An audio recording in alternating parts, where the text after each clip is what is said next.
What's up, world? King James, and we're back at Gallery 530 as Kaleidoscope presents Heartbreakers 2. I am standing here with upcoming artist Sarah. Sarah, welcome to the show this evening. Thank you. Sarah, you know, I am curious, how did you was this the first type of art that you started developing? How long have you been doing it? I've been working in wax probably 3 years now, 3 or 4 years. 3 years? Okay. Yeah, and I discovered it at school, and okay. I had always drawn and painted, but and done some sculpture work, but wax is so textural that I love it. Like, I do the paintings and then I do the sculpture work too. Nice, yes. I see that you do have some sculpture work here, so you are a well-rounded artist, it looks like. Thank you. You know, is it safe to say, is there any specific, are you always constantly changing and going to a different style, or is there anything that's holding you down? I like to work with the human body. That's what I like. I mean, in different ways. Like, these are more abstracted forms of the human body, and these are more realistic portrayals of the human body. And they're abstracted because they're so close, but I just like exploring different forms of the human body and the figure. So we're in front of some of your work behind us. Now, could you tell, is this a canvas that you use for this specific piece? Hardboard. So it's hardboard. Hardboard. Hardboard, yeah. So it's like a piece of really thin compressed wood, and then there's some 2x4s all on the side, so it's able to be hung. So do you just go down to your local Home Depot and get this type of material, or is there actually art stores that carry this? Art stores that carry this. I made these particular ones, but I don't do that anymore because I don't have access to saws. So basically, you just be like carpenter. You gotta do what you can sometimes. Yeah. Now, what is this specific art? What would you call it? What do you mean? Like, what medium? A medium. The medium I use is wax. It's called encaustic. It's beeswax and pigment, and I apply it in a kind of non-traditional way. I apply it like paint. So I heat up the beeswax, I add the pigment, add a little bit of damar crystal, which is a resin, to make it so it's harder, so it doesn't melt off so easily, and I paint it on with more bristle brushes. So what are we looking at? It looks like we have they're broken up here, which is called we heard this earlier in the show today. Help us out once again for our viewers. What is this specific type of art that is broken up? Is it all come in one piece? I think you can call it, like, this would be maybe a triptych, because there's 3 pieces, but this is actually part of a larger series of work. So it's actually part of I don't know how you would say it's 12-piece work, 12-tick.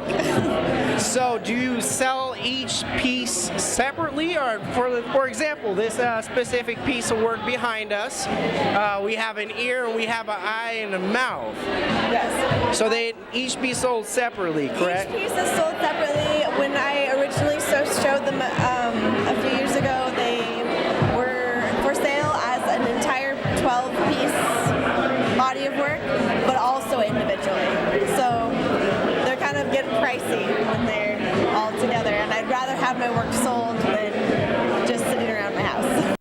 You know, it's definitely beautiful work.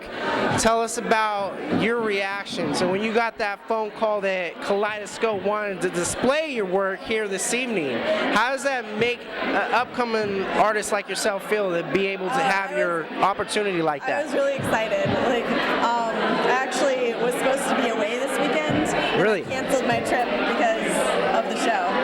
So yeah, it's like great to have my name out there and to just, have more people see. Absolutely, absolutely. So maybe you think you can tell some of our viewers who may be watching at home right now, they're enjoying your work.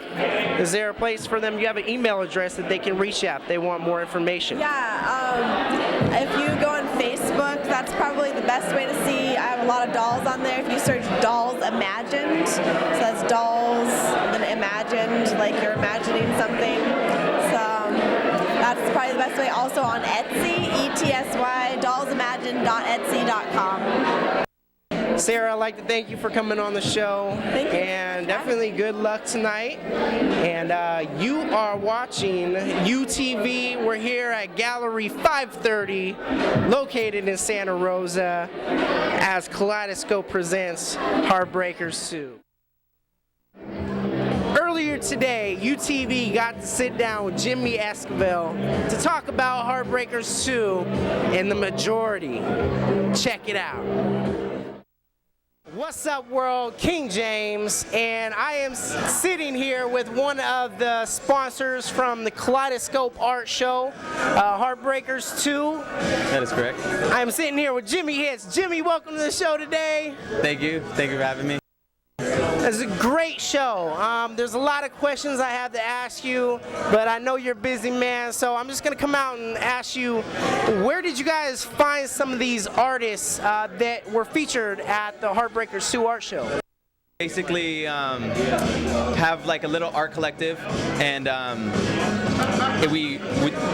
which centralizes around about 10 of us, and from there we were like showing our art for like all our friends in our collective, and then from there other people moved in, and we started getting more and more friends, and we were able to like start networking out that way.